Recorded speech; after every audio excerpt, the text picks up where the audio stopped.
میر صاحب، وزیر قانون اعظم نذیر تارڑ تو یہ دعویٰ کر رہے ہیں ابھی بھی کہ انہوں نے 3.5 سال تک مشاورت کی. آپ کا آفس بھی پارلیمنٹ کے قریب ہے, آپ سے کوئی مشاورت ہوئی یا یہ بھی فیک نیوز اور گمراہ کن خبر کے زمرے میں آئے گا؟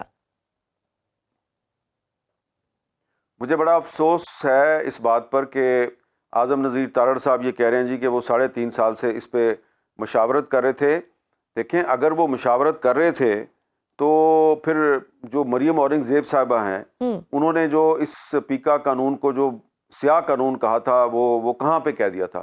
وہ کیا انہوں نے روس یا چین یا جاپان میں جا کے کہا تھا؟ کہ اعظم نذیر تارڑ صاحب کو نہیں پتا تھا کہ ان کی پارٹی خود اس قانون کو سیاہ قانون کہتی رہی ہے؟ اور کس پاکستان کے صحافی کے ساتھ یا کس پی ایف یو جے کے لیڈر کے ساتھ اعظم نذیر تارڑ صاحب نے یہ جو پیکا امینڈمنٹ ایکٹ ہے اس کا ڈرافٹ شیئر کیا اور اس سے تجاویز مانگی؟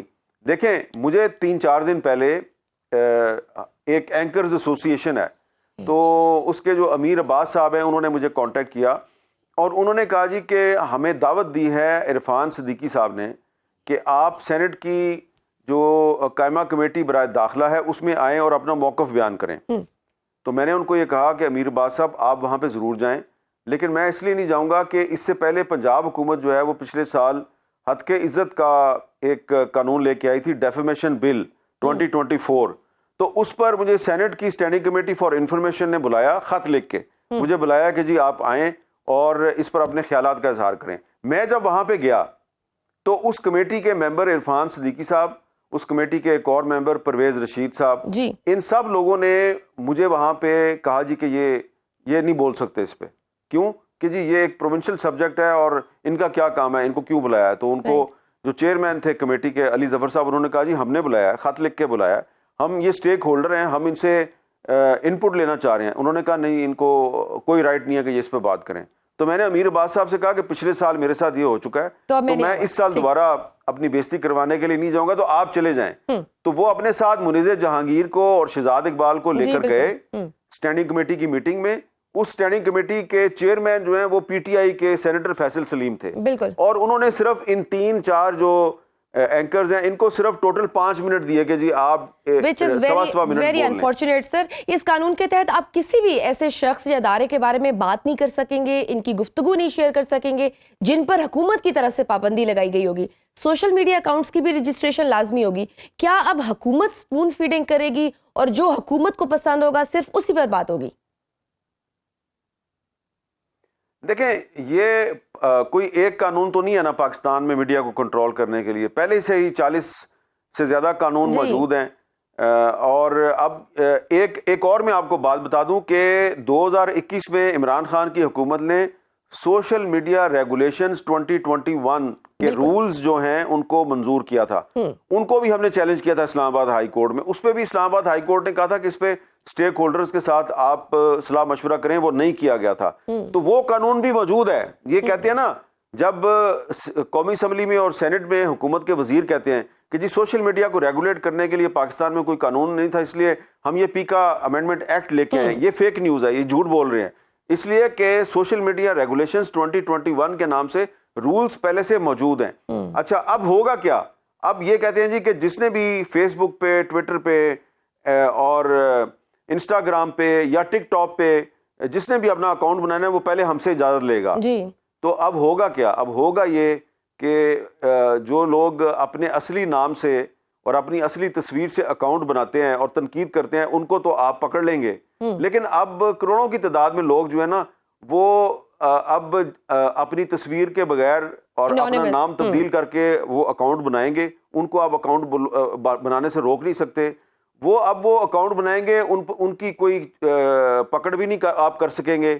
اور میرا خیال ہے کہ پہلے سے زیادہ جو ہے نا فیک نیوز کا انبار لگ جائے گا. بالکل سر, جب آپ بھڑاس نکالنے کے تمام دروازے بند کر دیں گے تو پھر یہی ہوگا. وہ عدلیہ جس سے ہمیں انصاف لینے کی تھوڑی سی امید تھی وہ 26ویں آئینی ترمیم کے بعد وہ بھی ختم ہو گئی ہے. گفتگو پہ آپ پہ پابندی ہے, سوچ کے پیروں پہ آپ نے پابندی لگا دی ہوئی ہے. آپ اگر دیکھیں بلوچستان گوادر میں یونیورسٹی کے باہر کس طرح سے آپ نے بک سٹال پر چھاپا مارا اور 4 اسٹوڈنٹس کو گرفتار کر لیا اور اس کے بعد بکس بھی قبضے میں لے لی. اسلام آباد میں اگر آپ احتجاج کرتے ہیں تو آپ 3 سال کے لیے حراست میں چلے جاتے ہیں. تو ویئر وی آر گوئنگ, اگر تو اس سے تو یہ سر جس طرح کا دباؤ ہے اس سے تو پھر کسی نہ کسی دن پھٹنا ہے.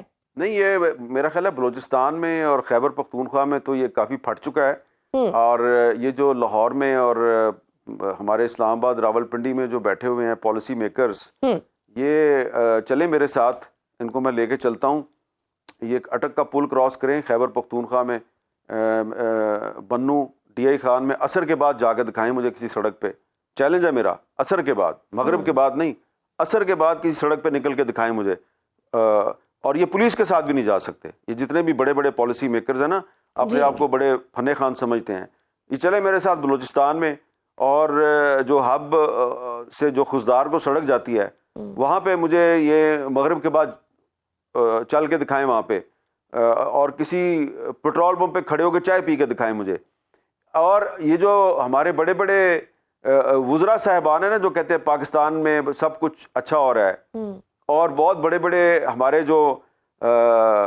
میڈیا کے لوگ ہیں جو آج کل اس حکومت کی تعریف میں زمین و آسمان کے کلابے ملاتے ہیں، یہ جا کے دکھائیں نا مجھے ان سب علاقوں میں، اور وہاں پہ جا کے اس کی تعریف کر کے دکھائیں مجھے شہباز شریف صاحب کی حکومت کی، تو پھر پتہ چلے گا کہ آپ کتنے پانی میں ہیں۔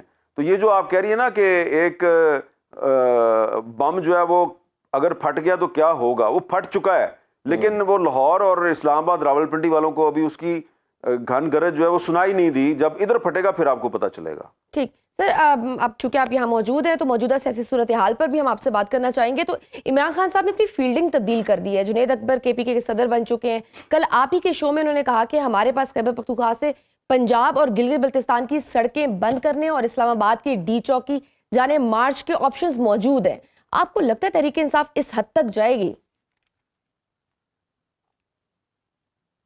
اگر جنید اکبر کہہ رہا ہے تو تحریک انصاف اس حد تک نہیں جائے گی بلکہ اس حد سے زیادہ جائے گی۔ اچھا، ہارڈ لائنر لیں گے، کیونکہ انہوں نے یہ بات کی ہے کہ ہم بڑی تنظیمی تبدیلیاں بھی کر رہے ہیں، اور ساتھ انہوں نے کہا ہے کہ میں ہومیوپیتھک لیڈرشپ سے جان چھڑانی ہوگی۔ تو آپ کے خیال میں یہ کون سی بڑی تبدیلیاں ہو سکتی ہیں؟ ہومیوپیتھک لیڈرشپ سے جان جنید اکبر نے نہیں چھڑانی، عمران خان نے چھڑانی ہے۔ جنید اکبر جو ہے وہ عمران خان کا ایک کہہ سکتے ہیں نمائندہ ہے کہ جو ان کے فیصلوں کو امپلیمنٹ کرے گا، تو جو بھی کرنا ہے وہ عمران خان نے کرنا ہے، جنید اکبر نے نہیں کرنا۔ ٹھیک ہے، وزیر اعلی من گنڈا پور کی وزارت اعلیٰ پر بھی کوئی کالے بادل منڈلا سکتے ہیں؟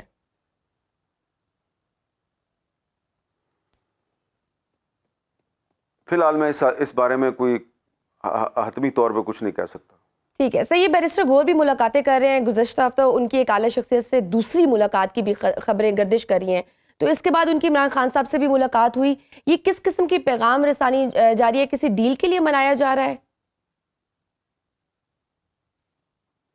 دیکھیں یہ میڈیا میں جتنی بھی خبریں آتی ہیں نا، ہر خبر پہ آپ تبصرہ نہ کروایا کریں۔